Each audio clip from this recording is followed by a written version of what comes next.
একটি গুরুত্বপূর্ণ হাদিস, যেই হাদিসটা দোয়াটা আরবিতে আছে, সেটা যদি আপনি একবার করেন আপনার জন্য জান্নাত অজীব হয়ে যাবে। সুবহানাল্লাহ। আবু সাইদ আল খুদরি রাদিয়াল্লাহু আনহু হতে বর্ণিত, তিনি বলেন রাসূলুল্লাহ সাল্লাল্লাহু আলাইহি ওয়াসাল্লাম বলেছেন, যে ব্যক্তি বলবে আল্লাহ আমার রব, ইসলাম আমার দিন এবং হযরত মুহাম্মদ সাল্লাল্লাহু আলাইহি ওয়াসাল্লাম রাসূল হিসেবে সন্তুষ্টিতে মেনে নিয়েছি, তার জন্য জান্নাত ওয়াজিব হয়ে যাবে। সুবহানাল্লাহ।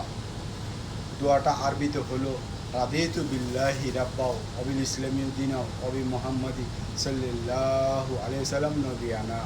স্ক্রিনে দেওয়া আছে, ভালো করে দেখে শিখে নেবেন ইনশাআল্লাহ। একটি গুরুত্বপূর্ণ হাদিস, যেই হাদিসটা দোয়াটা আরবিতে আছে, সেটা যদি আপনি একবার করেন আপনার জন্য জান্নাত ওয়াজিব হয়ে যাবে। সুবহানাল্লাহ।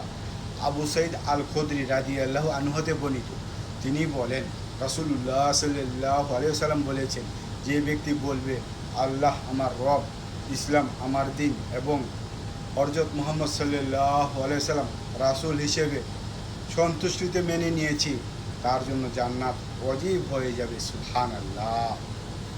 দোয়াটা আরবিতে হলো রাদিতু বিল্লাহি রাব্বাও ওয়াবিল ইসলামি দীনাও ওয়াবি মুহাম্মাদি সাল্লাল্লাহু আলাইহি ওয়াসাল্লাম নবিয়ানা।